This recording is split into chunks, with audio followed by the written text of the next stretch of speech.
미취학 아동들 이 유아 영어 학원에 보내야 되나 말아야 되나 영유라고 불리는 여기 네. 고민들 많이 하실 텐데요.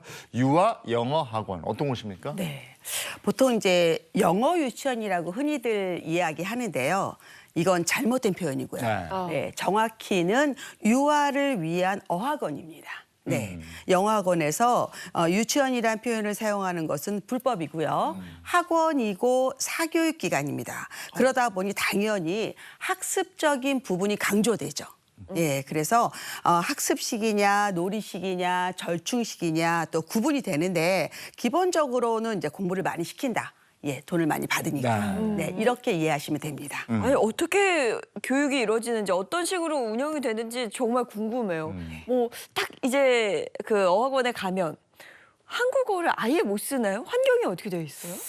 일단은 대부분 셔틀버스가 운영이 됩니다. 네. 네, 셔틀버스 운영이 되고 9시 30분에 버스에서 내려서 이제 굿모닝 하면서 이제 들어가게 되죠. 예, 그리고 원어민 선생님들 계시고요. 네. 그리고 이중 언어, 바이링거 이중 언어 쓰시는 한국인 선생님들 계십니다. 그래서 연령에 따라 수준은 다르지만 그래도 기본적으로 영어로 듣고 말하고 읽고 쓰고 이렇게 하고요. 급식도 됩니다. 예, 점심을 먹고 그다음에 이제 과목 학습, 과학, 미술, 수학 이런 교과 수업도 하고요. 또 중간중간 간식도 먹고 3시 30분이면 셔틀버스를 타고 귀가합니다. 네. 아무래도 영어를 배우러 고시니까 한국어 사용은 제재하는 경우가 많습니다. 그러니까 운영은 유치원처럼 하는 거예요. 그렇죠. 이게 이제 영어가 주 목적인 학원이 되는 건데 근데 여기에 들어가면 또 뭐 레벨을 나눠서 레벨 테스트를 한다고 그러고 레벨에 맞게 또 영어 수업을 한다고 그러는데 그건 또 뭡니까? 기본적으로 이제 뭔가 레벨 테스트 이러면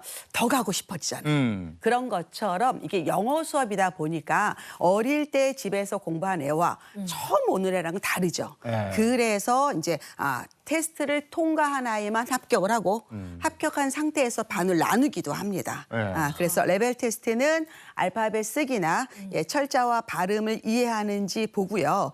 그리고 만일에 아무것도 안 하고 저희는 가서 배우겠습니다 하면 실제 인기 있는 학교는 떨어지는 경우가 많습니다. 그래서 또 이거를 준비해주는 또 학원이 있습니다. 야. 네, 그래서 말도 안 프랩이라고 하죠. 예, 준비 학원도 있고 사실은 아름아름 1대1로 집에 와서 영어 이제 이 유아 영어 학원을 들어가기 위한 테스트 준비해준 선생님들도 많습니다. 와. 그리고 떨어지면 재수합니다. 야. 그래서 고시 얘기를 하신 거구나. 네. 사세 고시. 그러니까 그 유명한 유아 영어 학원을 들어가려고 학원에 다니거나 과외까지 해서 그리고 떨어지면 재수까지 해서 네. 거길 들어가니까 4세 고시다 이런 얘기를 한 거네요. 근데 너무 귀여운 게 그러니까 예를 들면 시험을 볼 때 이제 캣이라는 단어가 있으면 네. 이제 빈칸 A, T 이렇게 됐을 때 네. 빈칸에 이제 C가 들어가는 거는 애가 알아야 되는 거예요. 그러니까 그 정도의 시험을 보고 그리고 이제 제 주위에서는 보니까 이제 그런 테스트를 통과하기 위해서 베이비시터 있잖아요. 네. 애 보시는 분. 네. 그분을 아예 영어를 사용할 줄 아는 그런 베이비시터 필리핀 그쪽. 예, 구하기도 하더라고요. 네. 예. 아니 이게 그렇게까지 하더라고요. 배우러 가는 건데 알아야 배우러 들어갈 수 있는 거예요. 근데 뭐 그만큼 수요가 있고 또 인기가 높다 보니 테스트를 보고 이럴 것 같은데요.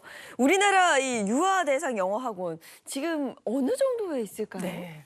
자, 자료 한번 보시면요. 네. 2017년을 기점으로 매년 폭발적으로 성장하고 있습니다. 네, 현재는 전국에 2023년도 기준으로 847개 정도 있다고 알려져 있는데요. 이 중에 551곳, 즉 65.1%가 서울, 경기, 인천에 집중돼 있고요. 네, 강남 4구, 강남구, 서초구, 송파구, 강동구에 114곳이 있다고 합니다. 근데 이렇게 유아 영어 학원에 안 다녔다고 해서 영어를 못하는 것도 아닐 텐데 왜 이렇게 여기에 이렇게 목을 매는 거예요? 그러니까 저는 제 생각엔 좀 개인적으로 이렇게 우리나라에서 보통 외국인들이 이렇게 한국말로 이렇게 뭘 물어보면 우리나라 사람들은 영어로 대답을 해주잖아요. 그런 것처럼 영어에 대한 약간 강박증이 좀 있다 보니까 우리 아이만큼은 좀 영어를 잘 가르치고 싶다. 좀 이런 욕심도 많으신 것 같고 이제 그러다 보니까 이제 좀 좀 더 어릴 때 이제 배우게 되면 이게 공부가 아니라 좀 자연스럽게 좀 체득할 수 있다는 장점이 있으니까 좀 점점 어려지는 게 아닐까 싶어요. 예. 그렇기도 하고 이제 엄마들 생각이 학교를 가려면 이제 특히 좋은 학교 가려면 많은 과목을 해야 되는데 영어를 미리 빨리 배워놓으면 좋지 않을까 이런 생각들을 좀 많이 합니다. 영어는 초등 저학년까지 하고 그다음에 수학을 하면 훨씬 효율적이지 않을까.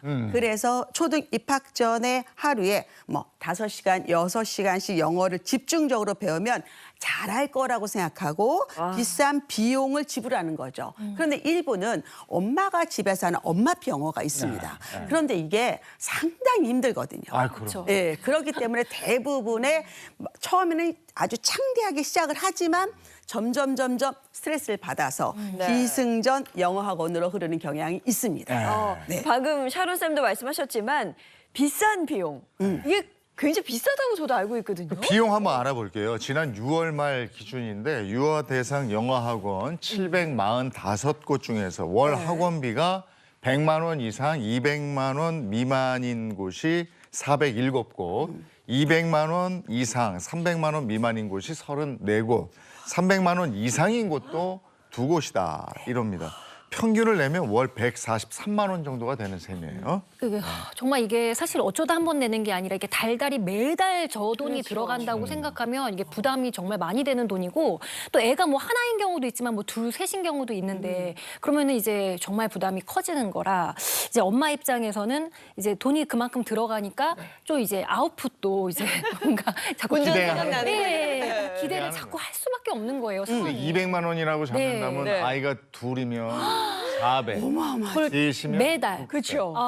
매달 400만 원을 어학원에 낸다? 야, 이거 진짜 쉽지 않습니다. 애 잡게 되는 거죠, 이제. 그렇죠.